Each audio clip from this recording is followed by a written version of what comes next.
Здравствуйте. Есть люди очень талантливые, даже на грани гениальности, но которые в силу своих природных данных чрезмерно ленивы, безалаберны, наплевательски относятся к течению жизни, злоупотребляют всякими вредными привычками и все говорят о своей гениальности. Наверняка вы тоже встречали таких сплошь и рядом, но тут другой случай. Тут как раз все те же самые негативные черты характера присутствуют, но когда этот человек брал в руки гитару и начинал играть, все сразу всегда ему прощалось. Речь идет о гениальном Рое Бьюкенене.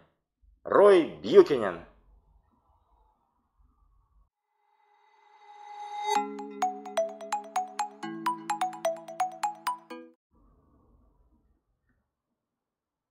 Вы знаете, мерило класса гитариста, особенно в блюз-роке, в блюзе, в хард-роке, есть такое, прямо, наверное, целая лакмусовая бумажка, это Джимми Хендрикс.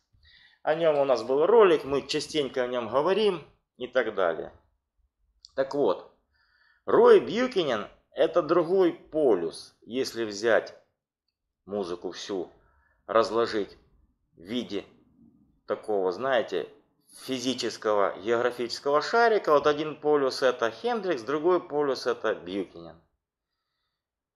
Почему о нем никто, вернее, очень мало публики знает? Потому что вот как раз то, что я выше говорил, он и есть такой ленивый, безалаберный. Вы знаете, ему слава была совершенно ни к чему. Он всегда говорит, для меня главное, что я научился играть на гитаре так, как я хочу. И про него ходит множество баек. Одни подтверждены, другие нет. Мифология, вы знаете, рок-музыки, она очень богатая. Так вот, фактически подтвержденные две байки, но вы сразу все поймете. Первое, он отказался участвовать в группе Rolling Stones, когда умер Брайан Джонс, ему якобы предлагал Кейт Ричардс занять место гитариста, обосновав свой отказ тем, что он не сможет так быстро разучить партии гитары, ему этим лень заниматься, у него есть другие задачи. Тут нет слов. Вы понимаете, войдя в состав роликов, человек просто меняет жизнь вообще на другую, полностью.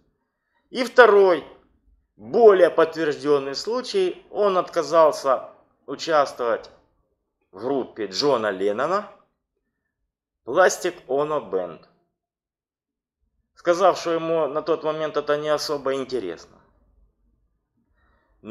Я вообще тут хотел бы разразиться отборной бранью в адрес этого человека, но не имея никакого права, но скажу без комментариев. Вам все стало понятно. Еще один моментик. Вы знаете, гитарные герои любят всяческие па. Трясут там хайером, падают на колени, виртуозничают, соло такие, талантливые, действительно. И на сцене гитары жгут, бьют. В общем, публику эпатируют, привлекают, публике это нравится, все визжат от восторга, все мокрые, обоих полов, от всего и так далее. Но тут опять другой случай. Бьюкенен выходил на сцену в своем обычно таком кипарике, бородатый, такой видок у него, знаете, он больше похож на человека, с французской художественной среды, позапрошлого века, где-то на Монмарте ему быть. Или, например, или еще как вариант торговать книгами на набережной Сены, там делать букинистические ряды, до сих пор сохранившиеся в Париже. Вот такой типажик у него, знаете, такой интеллектуал, который вот-вот на грани одной ногой в нищете. Так вот, он именно такой и есть. Но когда он стоял, просто играл, я вам скажу, это потрясающее зрелище. Слава Богу, остались его видеосъемки. Сразу вам рекомендуем очень посмотреть концерт в Остине, это Техас, 1976 года, он есть в свободном доступе, очень классный. И концерт в Германии, Рок Палас, 1985 года. Все это есть в свободном доступе, и вы сразу поймете мои слова сходу, что я никоим образом не перевираю величие этого музыканта. Его композиция «The Messiah Will Come Again», которая, в общем-то, многие наверняка слушали и по радио, и принимают ее часто за композицию Гэри Мура, о котором мы тоже делали ролик. На самом деле это Рой Бьюкенен, которого обожал и Мур, и Питер Грин, и Эрик Клэптон. Джефф Бек вообще, когда увидел его первый раз на телевидении в 1971 году, сидел где-то около часа, а потом задал вопрос, кто это?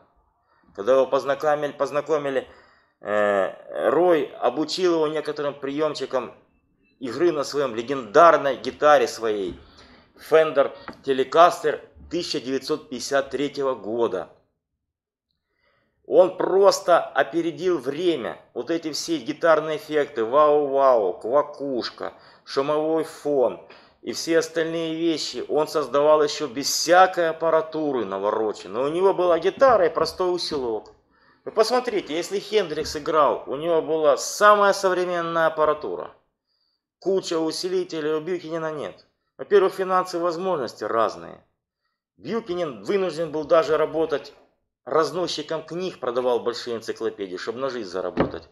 И парикмахером одно время. Вы понимаете, прошел курсы парикмахеров для того, чтобы по гражданской жизни, как он говорил, заработать на жизнь денег. У него была семья, 6 детей.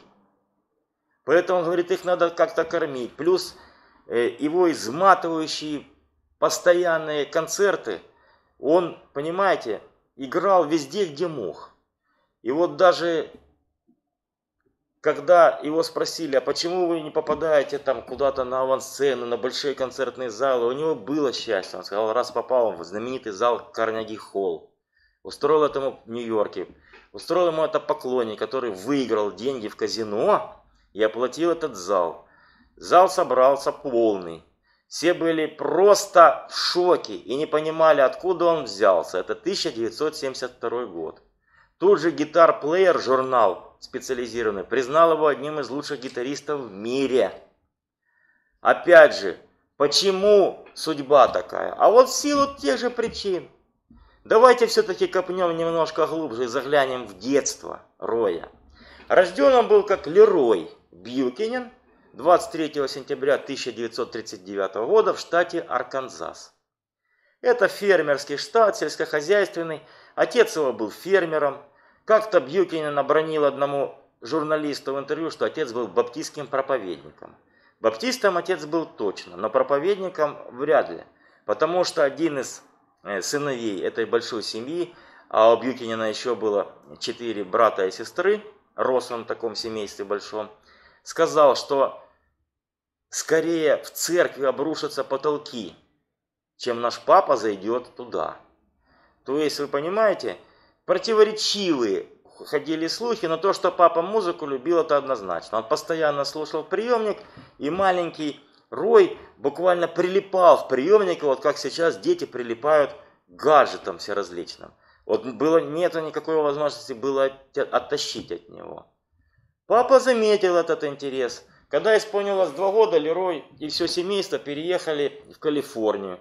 Там занимались тоже фермерскими делами. И тяжелый фермерский труд Рой познал с детства. Ему приходилось собирать различные сельскохозяйственные культуры, в том числе и хлопок. Вот вам прямая аналогия с блюзом. Блюз же, как мы говорили, родился на хлопковых полях. То есть этот человек был с детства познавший нужду.